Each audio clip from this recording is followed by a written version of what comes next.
And you know, I had a hard time in the beginning when Robbie was little.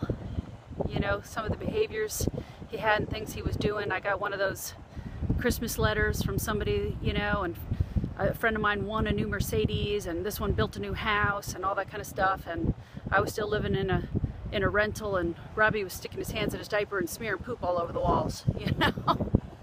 Every time I went to the bathroom, he would run away. And it seems like other people have the perfect life, you know. Over here, look over my shoulder.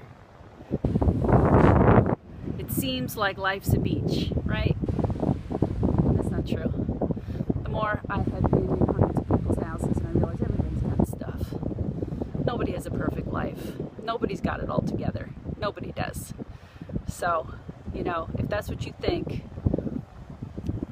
it's silly. It's just silly. We all have stuff. We all have stuff, and we all have our road to walk. And sometimes it's rough. Some roads are easier than others. But you know what? It's still a beautiful road. I'm very philosophical today, aren't I? But if you look over my shoulder, there's a sailboat. There's a lot of sailboats and yachts up here in Newport.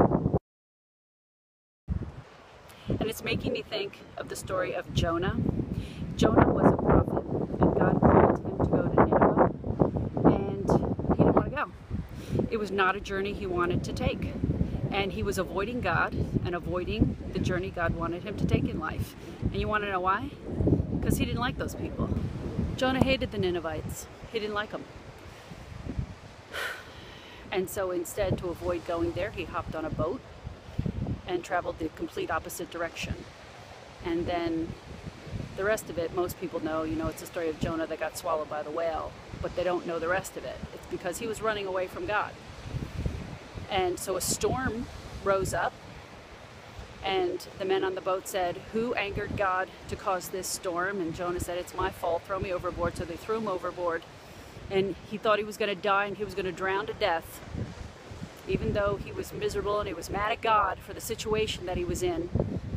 But God sent a great fish to swallow him up and saved his life. And he stayed there in the belly of that whale for 3 days until the whale threw him up on the beach.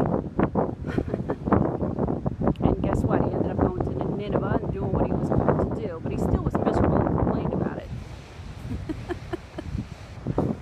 And, you know, I'm just thinking about, you know, when your kid is first diagnosed, you know, sometimes we're like Nineveh. I have known a dad that told me he felt God was punishing him because when he was a kid, he was not nice to people with Down syndrome and people that had special needs. He would tease them and make fun of them, and he felt that this was his punishment now that he has a child like that. I don't see it that way. I see it as a blessing because, you know what? God is showing you the beauty of how special and beautiful and full of love you are, and it changes you. It changes your heart. It changes who you are on the inside. And you learn how to love people like that. Changes you. It's all in your perspective. It's all in your perspective. You know? Maybe some of us, maybe some people out there are kind of mad at God for the journey that they're going through right now. And it's not what you planned, it's not what you wanted, it's not what you expected. And you really don't like it. You feel like you want to jump from life right now.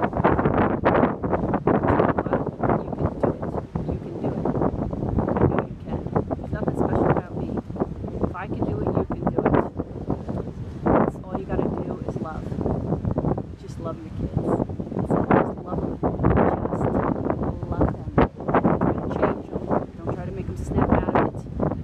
Nobody does that with Down syndrome. Nobody's going around trying to find a cure for Down syndrome. You know, just love them. It's a beautiful journey.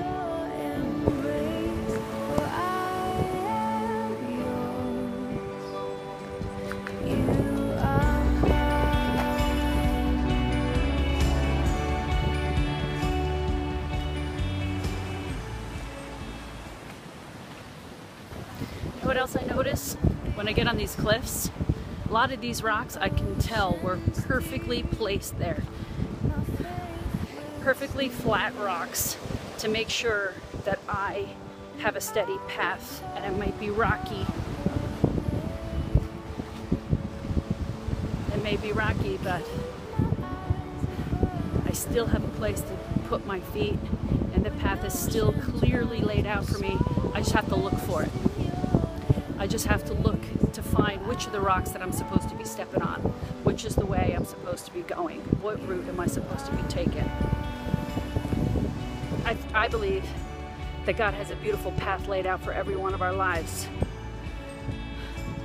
And the whole point is for us to find Him through it all. To find that beautiful place. Find where we're supposed to be. You just gotta look for it.